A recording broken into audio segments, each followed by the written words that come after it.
Welcome back to another episode of 40 Facts About the 40K Universe. I am your host, Gershwin, and you are watching One Mind Syndicate. Today we continue talking about Assassins of the Imperium. If you're new to the channel, subscribe. We post Warhammer 40K content every single day. And of course, if you have any requests, comment down below. But with that said, let's get into 40 facts on the Culexus Assassin. The Culexus Temple is one of the most sinister and feared orders of the Officio Assassinorum, and its assassins have been described by Eldar warlocks as nothing short of the embodiment of pure evil. When the Sisters of Silence first captured and transported large numbers of pariahs back to Terra during the Great Crusade, humanity had its first disturbing revelation of the potency of these strange mutants. Pariahs, also known as psychic blanks, were humans who possessed the rare pariah gene that makes them generate no presence in the warp, thus leaving them essentially soulless. As large groups of pariahs were brought back to Terra, they began to cast a shadow in the warp, blocking out the Astronomicon, the vital beacon used to guide starships to the far reaches of the Imperium. Other branches within the Imperium of Man, especially those that relied upon the abilities of psychers, were horrified by the existence of pariahs.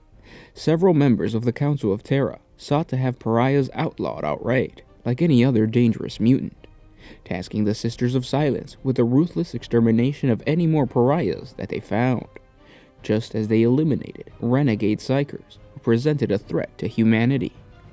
A number of members of the Council of Terra, including the paternal envoy of the Novice Nobilite, were pushing the Emperor of Mankind to issue an official decree to rid the Imperium of any anti-psyker mutants that threatened their Adeptus' very existence.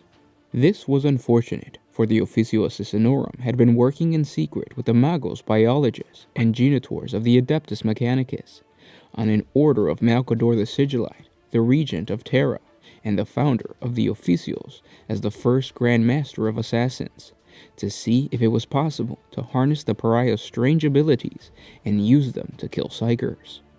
Their work was almost complete. Many years had been spent developing specialist war gear and training techniques, all of which was about to be ruined by the zealous witch hunters.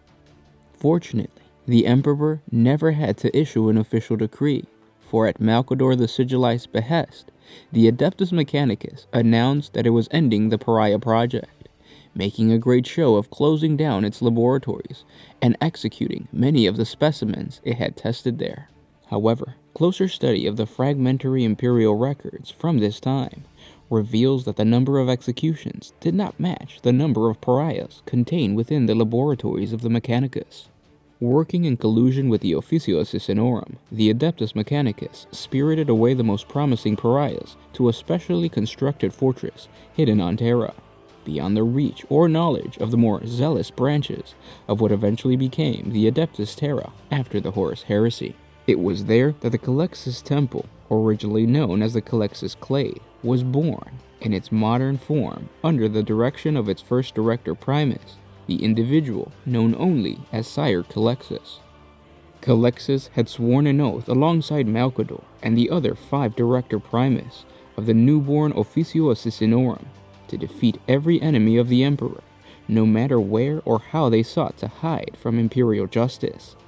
The Culexus assassins would become an important component of keeping that vow. Pariahs can nullify psychic powers, and if they are in close quarters of their target, their very existence drains strength from the psyker.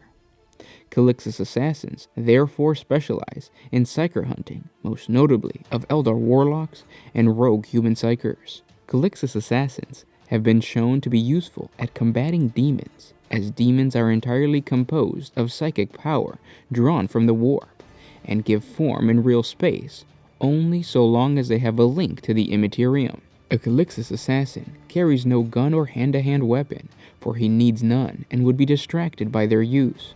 Once on the battlefield, the assassin's chosen custodian will release his hold over the assassin. The large eye in the assassin's animus speculum opens, and only then does the full intensity of the assassin's horrific anti-psyker capabilities flood the battlefield. The Culexus assassin attacks using his own innate abilities, enhanced by years of training, mental exercises, and arcane war gear. He slips through the battle lines and bodyguards, his negative aura muddling the minds of conventional troops, allowing him to close upon his targets. Bolts of negative warp energy blast the minds of the enemy psychers and strip them of their power before he moves in for the kill, sapping the very life force from their bodies. Most of the other ancient temples of the Assassinorum are granted a certain amount of autonomy, allowing the general day-to-day runnings, training, and sometimes mission assignments to be taken care of by older, more experienced Lord Assassins. However, the Culexus Temple is ruled directly by a high-ranking official of the Officio Assassinorum. The temple itself is located not upon Holy Terra, but within a fortified complex located on a dead moon outside the range of the Astronomicon in the far reaches of space. This is the Fortress of the Soulless, an echoing, armored-clad façade that lies always beneath a suffocating blanket of dread. All pariahs and Culexus assassins are kept within the fortress unless on active duty. If any are ever allowed to leave, then it is always under the veil of secrecy and with the highest level of security. It cannot be doubted that the Culexus Temple have proven itself of invaluable use to the Imperium on countless occasions. Even so, there are factions within the Imperium that would see even pariahs executed and the Culexus Temple utterly destroyed. Culexus assassins utilize what is called a sin-skin body glove. The sin skin of a Culexus assassin incorporates a nodal layer called Ethereum. This strange technology shifts the wearer out of phase with reality, making them appear ghost-like and insubstantial. With the Ethereum activated, an operative becomes a ghostly retinal afterimage, flickering towards the foe as though projected upon a faulty pick reel. When required, a Culexus can simply vanish altogether, prowling through the mists of their enemy, and reappearing only when doing so will reap the greatest harvest of terror. This, combined with the Culexus assassin's innate anti-psychic abilities, means that psychic attacks pass right through him as if he was invincible. Another important aspect of Ethereum is the Force Matrix, the numerous psychic conduits that run within it. The Force Matrix is made from a material similar to that used in Force weapons. When Psychers tap into the warp, they are not always efficient in using all the energy they can absorb. Much excess psychic energy is simply left to dissipate into the surrounding space. The Force Matrix acts as a conductor, absorbing the excess warp energy and providing the Culexus assassin, who is unable to tap directly into the warp, with a source of energy to enhance his abilities. The closer the Culexus assassin gets to Psychers, the more energy the Force Matrix will absorb. And those were 40 facts on the Culexus assassin. I hope you guys enjoyed this video and you heard it here first. If you are ever in a room and you see a little squiggly line in the peripheral of your vision and it's blurry and you can't really tell what it is and it seems like it's coming towards you or going away or something, run, because it's a Culexus assassin that's going to come and cut your throat because you might be the very first psychic person in existence. Well, technically the Emperor is walking amongst us now, so he would be this first psychic individual. Or I wonder if the shamans who sacrificed themselves were psychic. They had to have been.